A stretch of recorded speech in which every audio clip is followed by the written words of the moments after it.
Horror stories in Hindi में आप सभी का स्वागत है। दोस्तों, अगर आप लोग इस चैनल पर नए हो तो इस चैनल को सब्सक्राइब कर लीजिए।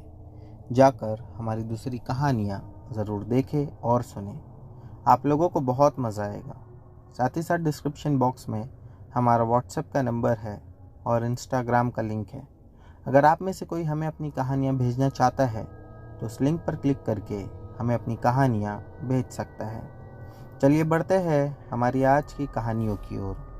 हमारी ये कहानी अंकिता जी की है, तो चलिए इनकी कहानी शुरू करते हैं। ये घटना आज जो मैं आप लोगों के साथ शेयर करने जा रही हूँ, ये घटना 2003 की है और ये घटना यूपी के एक ज़िले की है और कई सारे लोग उस भूत या प्रेत के बारे में जानते हैं। चलिए अब मैं आप लोगों को घटना पर आकर घटना सुनाती हूँ। 2003 साल चल रहा था और महीना था अगस्त का। हम सभी लोग अपने घर के बाहर आंगन में एक शाम में कुर्सी डालकर बैठे हुए थे और यहाँ वहाँ की बातें कर रहे थे। मेरे घर पर अभी 3 दिन पहले ही शादी हुई थी और शादी की वजह से काफ़ी सारे गेस्ट आए हुए थे। उनमें से कई चले भी गए। एक बात उसमें यह हुई थी कि जितने भी गेस्ट हमारे घर पर आए हुए थे, वो गेस्ट में से एक जो बच्चा था जिसकी उम्र 12 या 13 साल की रही होगी, वो बार बार एक ही बात कहता। और वो रात के समय वो लोग कुछ 3 रात हमारे घर पर रुके थे और तीनों ही रात में वो दीवार की ओर देखता, जो दीवार हमारे घर की छत को लग कर थी, और कहता कि वहाँ पर कोई है जो मुझे अपने पास बुला रहा है। सभी उससे कहते कि वो कौन है। कभी वो कहता कि कोई आदमी खड़ा है, कभी कहता कि कोई औरत खड़ी है। हम लोगों को उसकी ये बात कुछ समझ में नहीं आ रही थी। बात कुछ ऐसी थी दोस्तों कि हमारा जो घर था वो पहले छोटा था और मेरे देवर की शादी होने वाली थी, तो इसीलिए हम लोगों ने घर को रेनोवेट करवाने का सोचा था। पीछे यानी हमारे घर को लगकर काफ़ी बड़ी ज़मीन थी जो कि हमारी ही थी। तो हमने सोचा कि क्यों ना वो ज़मीन पर हमारे घर को थोड़ा सा और एक्सटेंड करके बड़ा कर दिया जाए।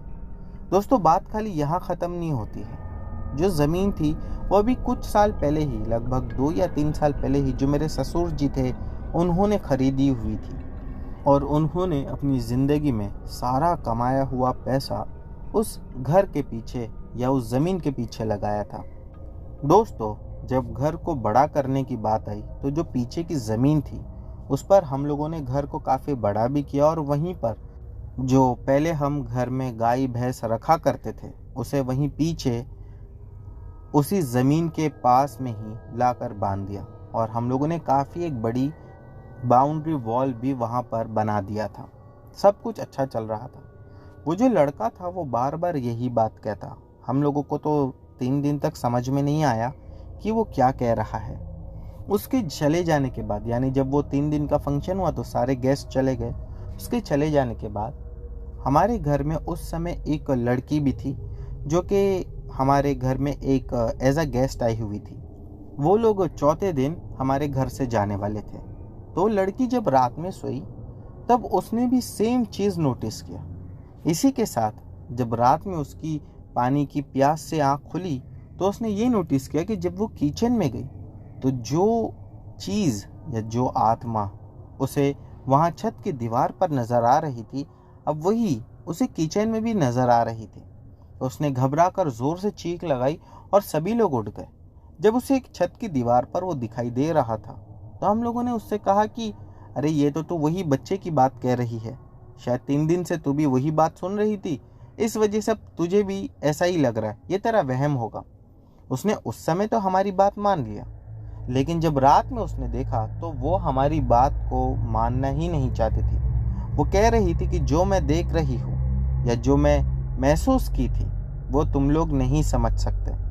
हम लोग इस बात से काफ़ी ज़्यादा घबराए हुए थे। जैसा मैंने आपको कहानी के शुरू में बताया कि सारा फंक्शन ख़त्म होने के 3 दिन के बाद हम जो फैमिली मेम्बर्स थे वो घर के आंगन में बैठकर सारी बातें कर रहे थे।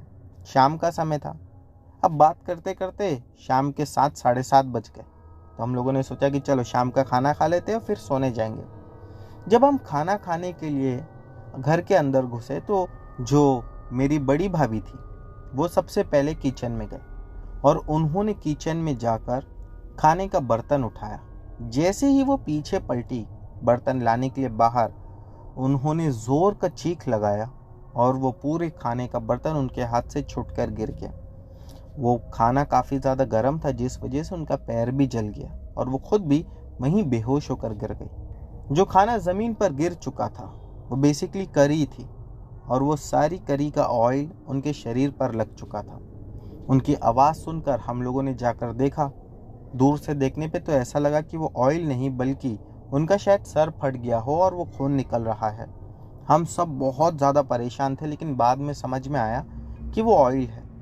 जैसे ही हम लोग उनको उठाकर बाहर लाने के लिए गए तो जो मेरे बड़े भैया थे उन्होंने मेरी भाभी को गोद में उठाया था ताकि वो उन्हें बाहर ला सके।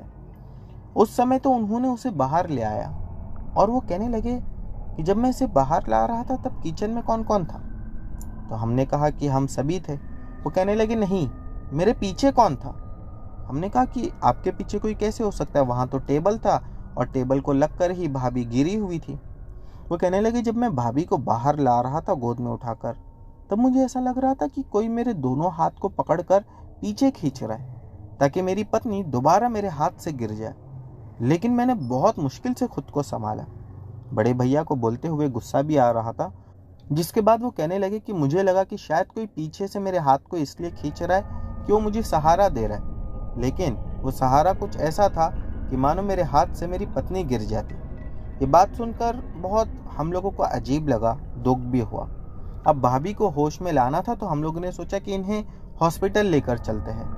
तभी ही जो मेरे बड़े भैया वो कहने लगे कि रुक जाओ 10 मिनट, ये बेहोश हुई है, शायद इसे होश आ जाए। और वैसा ही हुआ। थोड़ी देर के बाद मेरी भाभी को होश आ गया तो हम लोगों ने भाभी से पूछना शुरू किया कि क्या हुआ था, आप बेहोश होकर गिर गई, आपने कोई चूहा छिपकली देखा था। क्योंकि मेरी भाभी ये सब से बहुत डरती थी, वहाँ पर कई सारे लोग थे।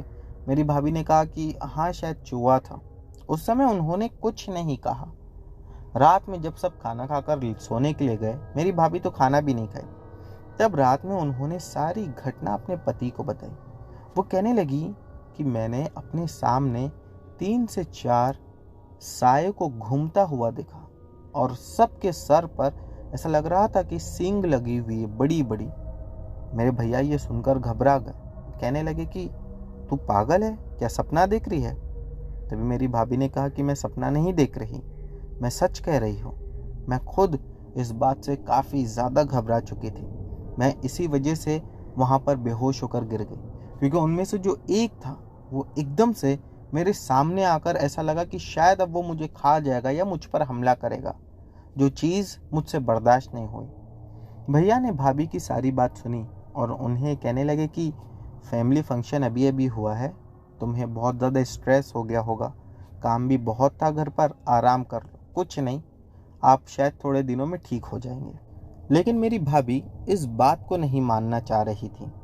मेरी भाभी कहीं ना कहीं जानती थी कि जो कुछ भी उसने देखा है वो सब सच था। और कहीं ना कहीं बड़े भैया को भी डाउट था, क्योंकि उनका हाथ भी कोई पीछे से पकड़कर खींच रहा था। अगले दिन सुबह बड़े भैया बिना किसी को बताए अपने एक दोस्त को लेकर मंदिर के पुजारी जी के पास गए। जब पुजारी जी को सारी घटना बताई तो पुजारी जी ने भी यही कहा कि हो सकता है कि घर पर फंक्शन हुआ है, इस वजह से स्ट्रेस हुआ होगा, लेकिन हम ऐसा करेंगे कि घर पे एक छोटी सी पूजा रखवा देंगे, जिस वजह से अगर कोई ऐसी शक्ति हो भी तो वो चले जाए। भैया ने भी पुजारी जी को हाँ कहा, लेकिन कहीं ना कहीं भैया संतुष्ट नहीं थे। इसी वजह से उन्होंने अपने दोस्त से कहा कि यार कोई ऐसा आदमी हो जो इस सब के बारे में काफ़ी ज़्यादा जानकार हो, तो हो सकता है कि हमें सारी चीज़ें पता चल जाए। अब भैया और उनका दोस्त ऐसे ही घूमते हुए किसी न किसी को ढूंढ रहे थे कि तभी उन्हें एक आदमी मिला। वह आदमी कहने लगा कि मैं समझ तो सब सकता हूँ, लेकिन हाँ, मैं उन आत्माओं को तुम्हारे घर से निकाल नहीं पाऊँगा। मेरे गुरुजी है, शायद वो इसमें हमारी मदद कर सके, जो कि अभी भी बाहर गए हुए हैं।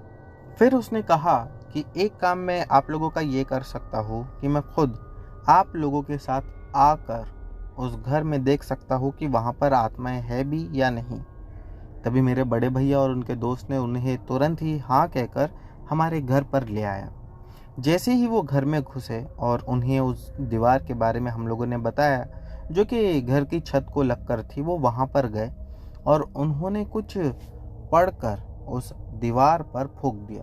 ऐसा लगा कि शायद वो कुछ तंत्र पढ़ रहे हैं, जिसके बाद हम सभी लोगों ने उस दीवार में से धुआं निकलते हुए देखा। ये लाइफ का पहला एक्सपीरियंस था जिसे मैं कभी नहीं भूल सकती। मुझे अपनी आंखों पर विश्वास नहीं हो रहा था। ऐसा लग रहा था कि वो उस दीवार में किसी ने आग लगाया हो या फिर उस दीवार में भट्टी चल रही हो। इसी वजह से उस पर फूंकने के बाद उसमें से धुआं निकल रहा है। और यही नहीं, उन्होंने ऐसा 3 बार किया। जब तीसरी बार उन्होंने दीवार पर कुछ मंत्र पढ़कर फूंका तो हमने देखा कि दीवार में से निकलते हुए धुएं में बिल्कुल साफ कई सारी अलग अलग डरावनी शक्लें बन रही थी। ये देखकर तो मानो हमारे पैरों तले जमीन खिसक गई थी। अब हमें अपनी आंखों पर ही विश्वास नहीं हो रहा था। फिर उस आदमी ने कहा कि मुझे समझ सब आ गया है। यहाँ पर एक नहीं कई सारी आत्माओं का वास है। जिस पर मेरे बड़े भैया तुरंत कहने लगे कि हम लोग यहाँ पर कई सालों से रह रहे हैं, हमने तो आज तक कभी अपने घर में कोई आत्माओं को नहीं देखा। अचानक आत्माएं भूत प्रेत हमारे घर में क्या कर रही है? तो उस आदमी ने कहा कि आत्माएं तुम्हारे घर पर अब तक इसलिए नहीं आई थी क्योंकि जिस जगह पर तुम लोगों ने घर बनाया वहीं पर उन्हें खोद कर गाड़ दिया गया था और उसी के नीचे उनका कंकाल अगर तुम खोदोगे तो अब भी मिलेगा। मेरे बड़े भैया ने कहा कि हाँ, हमने तो कंस्ट्रक्शन करने के लिए ज़मीन की खुदाई की थी लेकिन हमें ऐसा कुछ भी नहीं मिला। तब उसने कहा कि या तो और गहरा खोदना चाहिए था या फिर हो सकता है कि कंकाल की जो हड्डियां होगी वो भी इस मिट्टी में गल गई होगी। हमने कहा कि इसका सल्यूशन क्या, इसका उपाय बताइए। वो कहने लगे कि मैं तो नहीं बता सकता, लेकिन हाँ, जो मेरे गुरुजी है जब वो आएंगे तो वो ज़रूर कुछ ना कुछ इसका हल निकाल देंगे। और फिर उन्होंने अपने पास से एक विभूति निकाली और घर को 2 हिस्सों में डिवाइड कर दिया। कहने लगे कि घर के इस हिस्से में कोई भी नहीं आएगा और ना ही किसी काम के लिए, ना ही सोने, ना ही खाने। जितने भी मेंबर्स हैं वो सब घर के बाएं हिस्से में रहेंगे। और उन्होंने बहुत स्ट्रिक्टली हमें वार्निंग दी थी कि जो भी मेरी बनाई हुई इस रेखा को उंगाल कर दूसरी ओर जाएगा तो वो जिंदा बचेगा या नहीं इसकी कोई गारंटी नहीं। वो कहने लगे कि वो आत्माएं बहुत ज़्यादा गुस्से में है। वो तो बहुत अच्छा है कि अभी तक उसने किसी की जान नहीं ली है और मैं ये बिल्कुल नहीं चाहता कि वो किसी की जान भी ले। उन्होंने शायद उस विभूति के साथ घर के कोने में कील भी गाड़ी थी जो मुझे बराबर याद नहीं, लेकिन कहने लगे थे कि वो आत्माएं इसको पार करके तुम तक नहीं आ पाएगी। अब हम सभी लोग घबराए हुए उनके गुरुजी के आने का वेट कर रहे थे। अब दोस्तों, जो अगली रात में हुआ वो और भी ज़्यादा चौंका देने वाला था। अगली रात में हम सब सोने चले गए। अचानक से 10:30-11 बजे के करीब जब हम सभी सो रहे थे, हमें चीखने चिल्लाने की आवाज़ सुनाई देने लगी। ऐसा लगा कोई आपस में लड़ रहा है, तो कभी ऐसा लग रहा था कि आपस में कोई बात कर रहा है, कभी ऐसा लगता कि कोई एक दूसरे को ज़ोर से मार रहा है। उसके मारने की आवाज़ भी बिल्कुल साफ सुनाई दे रही थी। हम जल्दी से सभी लोगों की आंख खुल गई और हम उठकर घर के सीधा बाहर आकर देखने लगे, लेकिन बाहर हमने पाया कि कोई नहीं था। हम ये सोच रहे थे कि जब बाहर कोई नहीं है तो ये आवाज़ें हमें कहाँ से सुनाई दे रही है कि तभी मेरे बड़े भैया का ध्यान उस दीवार की ओर गया। जब हम उस रेखा के करीब पहुँचे जो रेखा उन्होंने विभूति से बनाई थी और ध्यान से सुना तो समझ में आया कि वो सारी आवाज़ उसी दीवार में से आ रही थी जो कर छत को लगकर बनी हुई थी। अब हमें चीज़ समझ में आ चुकी थी कि ये आवाज़ें कहाँ से और क्यों आ रही है। मेरे बड़े भैया ने कहा, सभी को चाहे कुछ भी हो जाए उस आदमी की बात याद रखना, अगर इस रेखा को उंगाल कर कोई भी उस साइड गया तो वो जिंदा नहीं बचेगा। हम सब ने कहा कि हाँ, हम लोगों को पता है, हम वहाँ जाएंगे ही नहीं। लगभग वो आवाज़ रात के 1 बजे तक आती रही। फिर हम तो सब अपने अपने कमरे में थे। एक और आवाज़ आई जिसने हम लोगों का दिल बैठा दिया। हमारे घर में एक दूसरी बच्ची थी जिसकी उम्र 15 से 16 साल की रही होगी। जब रात के करीब 1:30 बजे के आसपास उसकी ज़ोर से चीखने की आवाज़ आई, सब के सब अपने कमरे से भागे और एक पल को ऐसा लगा कि हमने उस लड़की को अब हमेशा हमेशा के लिए खो दिया। लेकिन वो कहते हैं ना, जिसको ऊपर वाला बचाना चाहे उसे कोई मार नहीं सकता है। सबसे अच्छी बात ये थी कि उसने उस रेखा को पार नहीं किया था। वो अब भी उस रेखा के दूसरी ओर खड़ी हुई थी। हमने उससे कहा कि क्या हुआ, इतनी ज़ोर का तुमने क्यों चिल्लाया? वो कहने लगी, मैंने देखा कि उस दीवार में से कोई निकलकर तेज़ी से हवा के स्पीड से मेरे पास आया और ठीक इस रेखा के उस पार एकदम से रुक गया, जैसा मानो एक अदृश्य दीवार ने उसे रोक दिया हो। तो मैंने कहा तो? फिर वो कहने लगी कि वो हाथ मेरी ओर बढ़ा रहा था मुझे मारने के लिए। उसके हाथ काफ़ी लंबे, काले, जले हुए और अजीब सी गंध उनमें से आ रही थी। उसके नाखून भी बहुत बड़े बड़े थे। मुझे देखकर वो शैतानी हंसी हंसने लगा। उसके सर के ऊपर जो बड़ी सी सींग थी, अब वो सींग उस बच्ची को भी दिखी। अब तक तो किसी ने नहीं देखा था, लेकिन उस बच्ची का भी ये कहना था कि मैंने देखा कि उसके सर पर सींग है।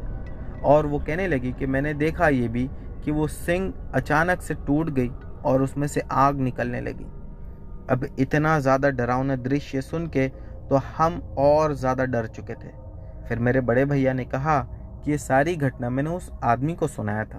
तो आदमी ने कहा कि कुछ आत्माएं ऐसी भी होती है कि जब वो मर जाती है, जैसा हम सुनते हैं कि भूत प्रेत कभी कभी किसी जानवर का भी रूप ले सकते हैं।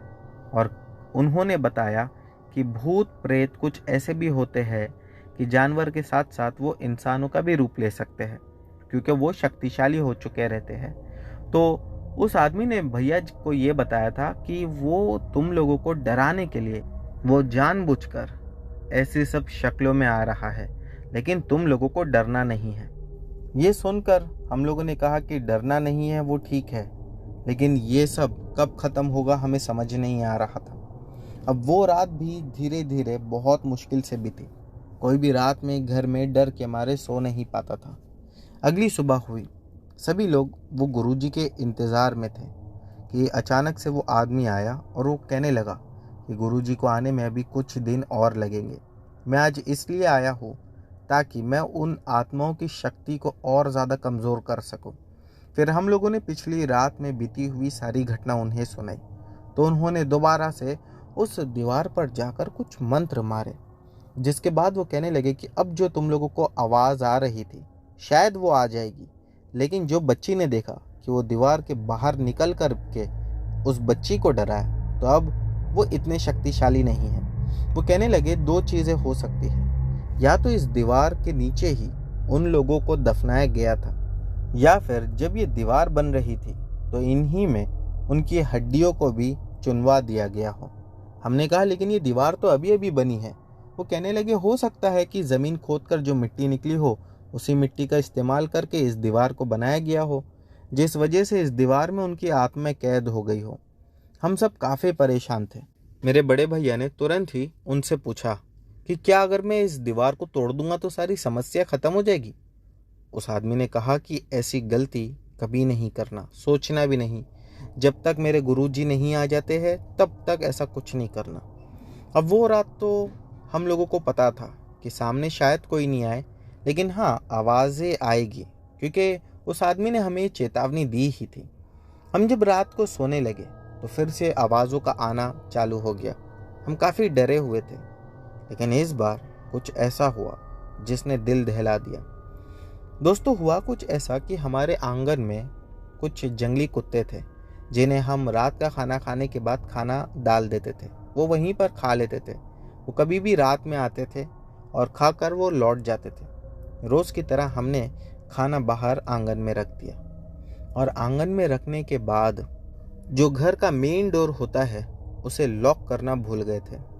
हमें रात के करीब 11:30-12 बजे के आसपास एक ज़ोर की आवाज़ आई। जब वो आवाज़ आई तो हम जल्दी से सब के सब उठे और अपने कमरे के बाहर आकर देखने लगे। तो हमने देखा कि जो उस आदमी ने रेखा बनाकर गया था वो कटी हुई थी। ये देखकर हमारे दिल दर्द से दहल गए, और हमने देखा कि वो कुत्ता हो सकता है कि खाना खाने के बाद घर पर आया हो कुछ आवाज़ें सुनकर। वो कुत्ता दीवार से चिपक चुका था ऐसा लग रहा था कि उसको करंट लगा है और उसका पूरा शरीर जल चुका था। साफ समझ में आ रहा था कि किसी अंगार में डालकर उस कुत्ते को काफ़ी समय तक जलाया गया हो और उसके बाद वहां लाकर उसे उसी दीवार पर चिपका दिया गया हो। दोस्तों, उसके शरीर से काफ़ी खून बह रहा था। वो कुत्ता जलकर काला हो चुका था। हम काफ़ी ज़्यादा घबरा चुके थे।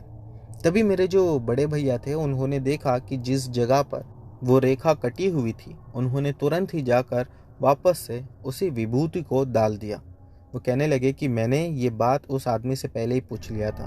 तो उन्होंने कहा था कि अगर कभी ऐसा हो तो दोबारा यहाँ पर विभूति डाल देना, क्योंकि घर में काफ़ी सारे बच्चे थे, तो कभी भी हो सकता था कि वो विभूति कट जाए।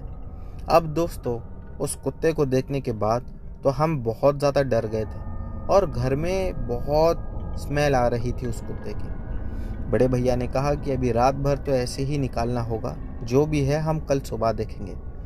हमें लग रहा था कि वो गुरुजी को आने में और समय लगेगा, लेकिन फॉर्चुनेटली शायद किस्मत हमारा साथ देने वाली थी। गुरुजी आ चुके थे। जैसे ही मेरे बड़े भैया उस आदमी के पास गए उन्हें सारी प्रॉब्लम्स बताने के लिए, तो उन्होंने पाया कि वो खुद ही हमारे घर पर गुरुजी को लेकर आ रहे थे। भैया ये देखकर काफ़ी खुश हुए। गुरुजी घर पर आए। उन्होंने घर पर आने के बाद चारों ओर नज़र घुमाकर देखा, फिर उस दीवार के पास गए। दीवार के पास जाने के बाद उनको समझ में आया। वो कहने लगे कि इस दीवार के नीचे मुर्दों को दफनाया नहीं गया था। बात कुछ ऐसी थी कि उनको जलाकर उनकी जो भी राख थी वो इसी ज़मीन के नीचे गाड़ दिया गया था और इसी के ऊपर तुम लोगों ने ये दीवार बना दी है। इस वजह से वो आत्माएं अब बहुत ज़्यादा परेशान कर रही है। फिर उन्होंने कहा कि इसका अब एक ही उपाय है। तो हमने कहा कि अब वो क्या करना होगा। तो कहने लगे कि इन आत्माओं को या तो मुक्ति दिलानी होगी, जो कि अब बहुत असंभव है। कहा जाता है कि अगर आत्मा काफ़ी समय तक इसी धरती पर रुक जाए तो वह आत्मा जितना समय इस धरती पे बिताती है वो उतनी ही ज़्यादा शक्तिशाली होती जाती है। और गुरुजी ने बताया कि उन लोगों को मरे हुए कम से कम 20 साल से ज़्यादा का समय हो चुका है। अब इस बात को लेकर काफ़ी ज़्यादा हम और डर चुके थे।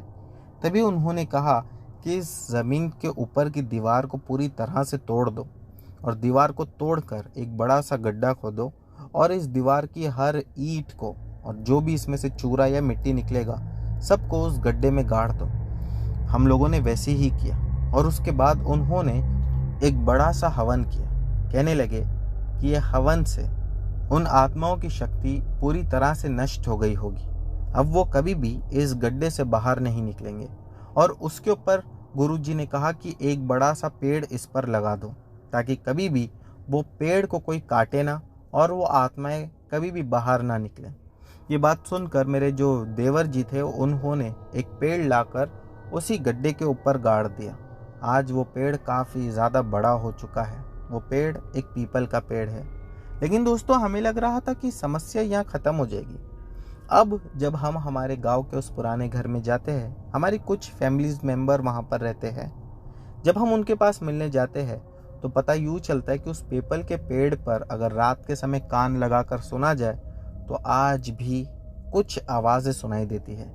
लेकिन वो भी हर किसी को नहीं, क्योंकि कई सारे लोगों ने अपने कानों को उस पीपल के पेड़ पर लगा कर देखा है, लेकिन सबको आवाज़ सुनने नहीं आई। कहते हैं जो 10 से 20 साल के बीच की उम्र के बच्चे होते हैं, अगर वो कान लगाते हैं तो उन्हें वो आवाज़ बिल्कुल साफ सुनाई देती है। अब सच्चाई क्या है ये तो मैं भी नहीं जानती, क्योंकि आवाज़ मैंने भी नहीं सुनी थी। तो दोस्तों, ये थी अंकिता जी की कहानी। अब बढ़ते हैं हमारी अगली कहानी की ओर। दोस्तों, हमारी ये कहानी जैनिल की है। चलिए इनकी कहानी शुरू करते हैं। दोस्तों, ये घटना आज से कई साल पुरानी है। मैं एक ट्रक ड्राइवर हूँ। इसी के साथ साथ जब मुझे ट्रक नहीं चलानी होती है तो मैं लोगों को लेकर उनके पिकनिक स्पॉट पर भी जाता हूँ। एज अ रेंटेड ड्राइवर भी मैं काम करता हूँ। ये बात आज से कई साल पुरानी है। मुझे जाना था मुरूर जंजीरा के पास एक जगह पर, और मुझे एक हार्ट पेशेंट को वहाँ पर छोड़ना था जिनका ऑपरेशन मुंबई के एक हॉस्पिटल में हुआ था। मुझे अच्छे से याद है कि जब उन्हें डिस्चार्ज मिला तो कुछ दोपहर के 3 या 3:30 हो रहे थे। उनके जो बेटे थे उन्होंने मुझसे कहा कि आपको थोड़ा समय रुकना पड़ेगा, फिर हम चलते हैं। शायद वो लोग किसी का वेट कर रहे थे और काफ़ी लेट हो चुका था हमें निकलने में। लगभग रात के 9 बज चुके थे। मैं मुंबई से गाड़ी लेकर निकला। जिन्हें नहीं पता है उन्हें बता दूं कि मुरूर जंजीरा से जो बॉम्बे के लिए रास्ता है वो लगभग 3 से 3.5 घंटे का है और बीच में कई सारी घाट है। मैं उनको लेकर निकला रात के 9 बजे और मुझे पहुंचने में रात के 12:30-1 बज गए थे, क्योंकि रास्ते में हमें काफ़ी ज़्यादा बारिश मिल रही थी। बारिश का वो महीना चल रहा था। जब मैं वहाँ से दोबारा उनको छोड़कर निकलने लगा तब मैं अकेला था। वैसे भी जो लोग महाराष्ट्र के रहने वाले होंगे उन्हें पता होगा कि मुरूर जंजीरा का जो रास्ता है वो कितना हॉन्टेड है, और कई सारे लोगों ने उस सड़क के बारे में बहुत सारी बातें कही है। कुछ लोगों ने वहाँ पर हॉन्टेड चीज़ों को देखा है और एक्सपीरियंस भी किया है। चलिए कहानी पर ही आता हूँ। जब मैं उन्हें छोड़कर वहाँ से निकल रहा था तो उनके जो फैमिली मेम्बर्स थे वो बहुत ज़िद करने लगे कि आप चाय या कॉफ़ी कुछ तो ले लीजिए या फिर अभी रुक जाइए। मैंने कहा नहीं, क्योंकि मैं तो एज अ ड्राइवर काम कर रहा हूँ और मुझे गाड़ी को वापस छोड़ने जाना ही होगा, तो प्लीज़ मुझे जाने दीजिए। मैं वहाँ से गाड़ी लेकर निकला। जब मैं गाड़ी लेकर निकला तब कुछ 1:30 या 1:45 हो रहा था। रास्ते में काफ़ी ज़्यादा अंधेरा और ज़ोरदार बारिश हो रही थी। जब मैं उस घाट को पार कर रहा था तो मन में अजीब सा डर लग रहा था। अचानक से चलते हुए गाड़ी का टायर ज़ोर की आवाज़ के साथ फटा और गाड़ी एकदम से मिसबैलेंस हुई। ऐसा लगा कि बस अभी मैं मरने ही वाला हूँ या गाड़ी घाट से उतर जाएगी, लेकिन बहुत मुश्किल से कंट्रोल करने पर गाड़ी रुक गई। मैं उतर कर स्टेपनी चेक करने लगा तो देखा कि स्टेपनी टायर था ही नहीं गाड़ी में। मैं देखकर वहीं सर पकड़कर बैठ गया। घड़ी में टाइम देखा तो कुछ रात के 2:30 बज रहे थे। अब मैं वहीं पर अपना सर पकड़कर बैठ गया कि अब मैं क्या करूँगा और यहाँ से घर वापस कैसे जाऊँगा। या तो सुबह तक मुझे यहाँ पर वेट करना होगा या फिर गाड़ी को छोड़कर ही मैं यहाँ से निकल जाऊँ। मैं वहीं पर खड़ा हुआ वेट कर रहा था कि अचानक मुझे दूर एक लाइट नज़र आई और मुझे एक बार को ऐसा लगा कि वहाँ पर एक पीले कलर का टायर बाहर लटका हुआ है, जो कि आप लोगों ने भी देखा होगा, बहुत सारे पंचर वाले लगा कर रखते हैं। मैंने सोचा कि क्यों ना मैं वहीं पर जाकर वहाँ मदद मांग लूँ किसी से। मैं वहाँ निकलने के लिए आगे बढ़ा, तभी ही मुझे गाड़ी के पीछे से कुछ आवाज़ आई। मैंने जाकर पीछे चेक किया तो पाया कि कुछ भी नहीं था। अब मैं धीरे धीरे, रास्ते में बहुत सारी झाड़ियाँ थी तो उन्हें हटाते हुए उस घर की ओर जा रहा था। मैं जैसे ही वहाँ पर पहुँचा तो देखा कि एक बूढ़ा आदमी जो कि घर के बाहर एक बड़ी सी छत डली हुई थी उसी के नीचे खटिया पर लेटा हुआ था। मुझे देखकर काफ़ी शौक लगा कि इतनी बारिश हो रही है, इसका घर है, फिर भी ये बाहर लेटा है। मैंने उसे नींद से जगाया। मैंने कहा कि आप पंचर बनाते हो? वो कहने लगा कि हाँ मैं बनाता हूँ, मेरी जो दुकान है वो मेन रोड पर है और छोटा सा वो बाकड़ा है, लेकिन अभी रात काफ़ी हो गई है तो अब नहीं बनाऊँगा। मैं उसे ज़िद करने लगा कि आप प्लीज़ चलिए, आप कुछ पैसे एक्स्ट्रा ले लेना। उसने जब मुझे देखा कि मैं बारिश में भीगा हुआ था और बहुत अपसेट होकर उनसे बात कर रहा था तो वो मान गया। उसने कहा कि ठीक है, तुम मेरे घर पर बैठो, मैं जाकर तुम्हारी गाड़ी का टायर बनाता हूँ। जब उसने मुझसे ये कहा कि घर पर बैठो तो मैंने उनसे कहा कि घर में कोई है? तो कहने लगा नहीं, घर में कोई नहीं है। तो मैंने कहा कि ठीक है, तो मैं भी आपके साथ चलता हूँ। वो मुझे देखा और कहने लगा हर चीज़ की एक कीमत होती है, तुम चाहते हो कि तुम्हारी गाड़ी का टायर बने तो घर में जाकर बैठना पड़ेगा। मैंने कहा कि कीमत होती है वो तो ठीक है, तो मैं आपको उसका पैसा दे रहा हूँ। कहने लगा नहीं, घर में जाकर बैठो थोड़ी देर, जब टायर बन जाएगा तो मैं खुद आपको आकर बुलाऊंगा। मैंने कहा कि ठीक है। वो फिर टायर बनाने के लिए वहाँ से उठकर चला गया। मैं जैसे ही घर का दरवाज़ा खोला तो मुझे पता था कि घर में कोई नहीं है। सामने बहुत टूटी फूटी और एक पुरानी सी कुर्सी रखी हुई थी। एक पुराना सा बल्ब जल रहा था कोने में, जिसकी रोशनी भी बहुत ज़्यादा धीमी थी। मैं घर में घुसने के बाद जब घर को देखा तो ऐसा लगा कि कई सालों पुराना ये खंडर है, लेकिन वो बारिश से बचने के लिए ठीक था। तो मैं जाकर बैठ गया।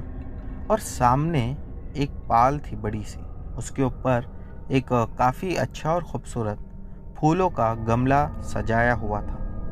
मैं वहाँ पर बैठे हुए उस गमले को ही देख रहा था कि अचानक से मैंने देखा वो गमला धीरे धीरे खसकने लगा। पहले तो लगा मुझे कि मेरा वहम है, लेकिन जब मैंने गौर से देखा और वो गमला काफ़ी स्पीड में फिर एक जगह से दूसरी जगह अचानक से ज़ोर से हिला, ये देखकर तो मानो मेरी रूह शरीर को छोड़ देती। मैं इतना ज़्यादा डर गया था। मैं वहीं पर खड़े होकर सोच रहा था कि ये कैसे हुआ कि मेरे पीछे से एक आवाज़ आई। जब मैंने पीछे मुड़कर देखा तो ये वही कुर्सी थी जो कुर्सी पे मैं बैठा हुआ था और वो पूरी कुर्सी टूट चुकी थी। मैं काफ़ी घबरा गया, क्योंकि अब अगर वो आदमी आएगा तो वो आदमी मुझसे इन सारे सामान के पैसे भी मांगेगा, और ये घर मुझे कुछ अजीब सा लग रहा था। मैंने ऊपर देखा छत पर तो पूरी छत काली थी।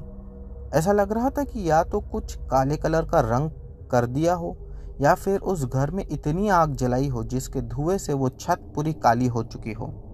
मैं अभी उस घर का मुआयना ही कर रहा था कि मुझे एक आवाज़ फिर से सुनाई दी।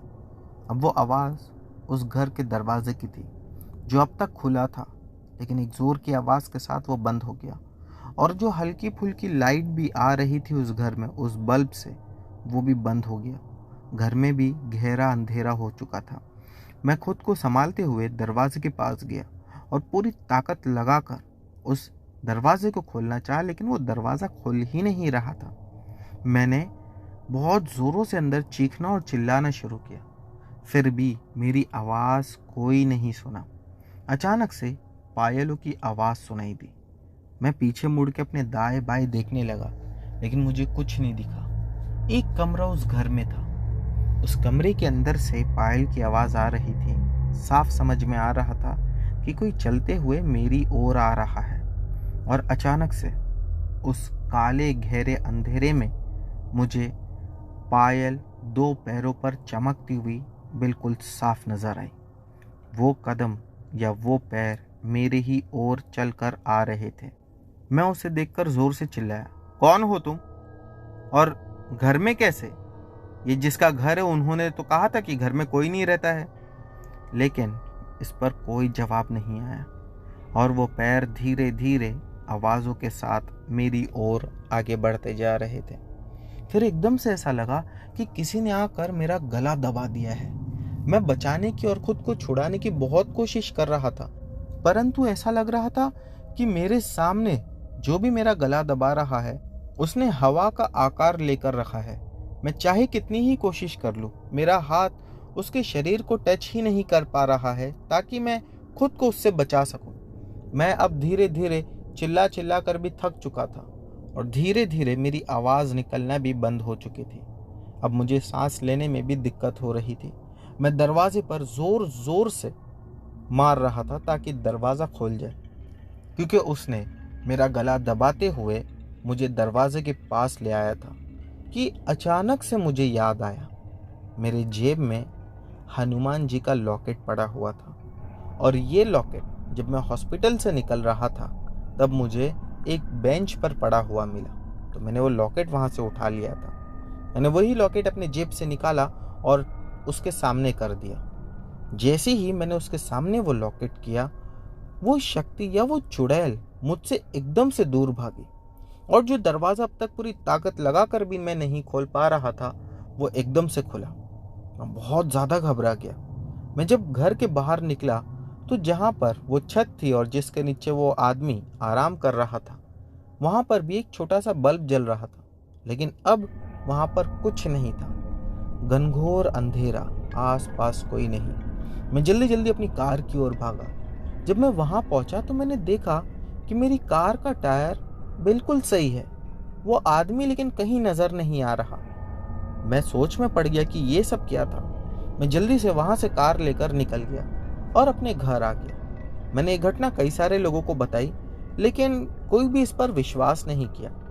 उसके 1.5 से 2 साल के बाद मुझे फिर से वहीं पर जाना था, और उसी आदमी को लेकर मुझे हॉस्पिटल आना था, क्योंकि इस बार उस आदमी का किसी दूसरी चीज़ का ऑपरेशन था। जब मैं उस आदमी को लेने वहाँ पहुँचा और लेकर जब मैं उसे लौटने लगा तो मैंने उसे सारी घटना बताई। वो भी मुझे देखकर शॉक रह गया कि अरे आपको हम लोग जानते हैं। मैंने कहा हाँ मुझे याद है, हम पहले मिले थे। जब मैंने उसे घटना बताई तो उसने कहा कि नहीं, यहाँ पे तो ऐसा कुछ भी नहीं है। उसका बेटा कुछ बोलना चाह रहा था जो मैंने रेयर व्यू मिरर से देख लिया, लेकिन तभी ही उस बूढ़े आदमी ने अपने बच्चे को चुप करवा दिया। मैं सोच में पड़ गया कि ये कुछ तो कहना चाह रहा है, लेकिन इसका बाप इसे कहने नहीं दे रहा। जब हम लोग हॉस्पिटल पहुंचकर उसके डैड को एडमिट करवा दिए और फिर उसका जो बेटा था वो बाहर खड़ा हुआ था, मैं अपने पैसे लेने के लिए रुका था। तब उसने बताया कि आपने जो कहा वो बिल्कुल सच है, लेकिन जिस खंडर की आप बात कर रहे हैं वो आज का नहीं बल्कि अंग्रेज़ों के ज़माने का एक वहाँ पर छोटा सा टेंट बनाया गया था, जिसके बाद उसको पक्की मिट्टी का घर कर दिया गया। वहाँ पर कोई नहीं रहता। आपको टायर पंचर वाला वहाँ कैसे मिला, कौन मिला, ये सब बात हमारी समझ के परे है। फिर उसने एक छोटी सी घटना मुझे वहीं पर और सुनाई। वो कहने लगा कि आज से 4-5 साल पहले भी एक ऐसी ही घटना हुई थी एक बाइक वाले के साथ। जब बाइक वाला ठंडियों के महीने में वहाँ से गुजर रहा था तो काफ़ी ज़्यादा फॉग होने की वजह से रास्ता नहीं नज़र आ रहा था। उसी रास्ते में उसे एक औरत बीच में सड़क के खड़ी हुई दिखाई दी।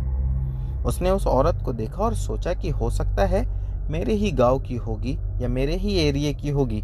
इसे जहाँ जाना है मैं इसे वहाँ लेकर जाता हूँ और वहाँ इसे छोड़ दूंगा या ड्रॉप कर दूंगा। जब वो उस औरत के पास आकर अपनी बाइक रुकाया और उससे पूछा कि आपको कहाँ जाना है, उस औरत ने अपने चेहरे पर से घूंघट हटाया, जिसके बाद उसे देखकर वो जोर से चीख लगाया और वहीं बेहोश होकर गिर गया। कहते हैं कि उसके ठीक पीछे ही एक रोड रोलर चलता हुआ आ रहा था। वो तो अच्छा हुआ कि उस अंधेरे में भी उस रोड रोलर के ड्राइवर ने उस आदमी को और उसकी बाइक को देख लिया। वो तुरंत ही वहां रुका और उस आदमी को हटाकर उसे होश में ले आया। फिर उसे बताया कि क्या हुआ था, तो उसने सारी घटना बताई, जिसे सुनकर वो जो रोड रोलर का ड्राइवर था वो भी डर गया।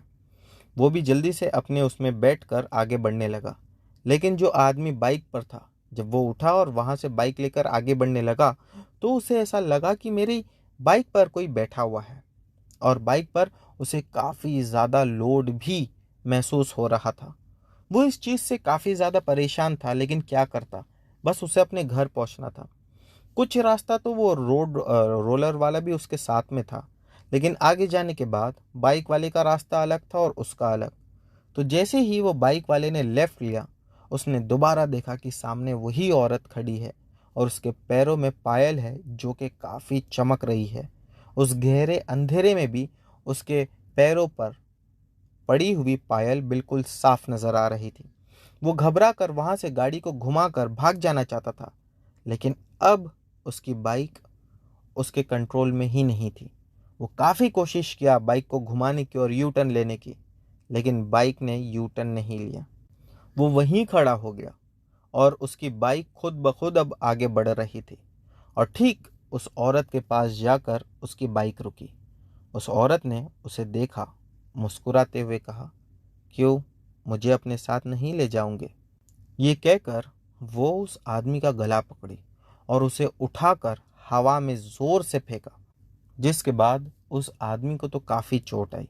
वो बुरी तरह से जख्मी हुआ रोड पे पड़ा था और वहीं गिरकर बेहोश हो गया। कहते हैं कि पूरी रात वो वैसे ही पड़ा रहा और सुबह में जब लोगों ने उसे देखा रोड पर इस तरह पड़े हुए, तो लोगों ने उसे उठाया और उठाकर होश में लाया। फिर उसने ये सारी घटना लोगों को सुनाई। तब से जो हमारे आसपास के लोग हैं, यानी हमारे गांव के और हमारे एरिया के, वो रात के समय उस रास्ते से नहीं गुजरते। इसी के साथ उसने एक बात और बताई कि जब भी घाट का तुम वो एरिया पार करो, उसने एक 2 किलोमीटर का छोटा सा एरिया बताया। कहने लगा कि उसमें तुम्हें लड़की दिखाई दे या लड़का दिखाई दे, खास करके रात के समय में, तो बिल्कुल भी अपनी गाड़ी वहाँ रोकना ही नहीं कि उन्हें तुम्हें लिफ्ट देना पड़े। क्योंकि अगर तुमने अपनी गाड़ी रोकी तो ये समझो कि तुम अपनी जान से हाथ धो बैठे। और दोस्तों, ये बात तो मैं भी मानता हूँ। अगर उस दिन हनुमान जी का लॉकेट मेरे पास नहीं होता तो शायद आज ये कहानी बताने के लिए मैं ज़िंदा ना होता। तो दोस्तों, ये थी हमारी आज की सभी कहानियाँ। उम्मीद करता हूँ कि आप लोगों को पसंद आई होगी। दोस्तों, इनमें से जो भी कहानी आप लोगों को अच्छी लगी हो उसके बारे में नीचे कमेंट सेक्शन में लिखना मत भूलना। चैनल पर नए हो तो बिना सब्सक्राइब किए मत जाना। मिलते हैं हमारी अगली वीडियो में।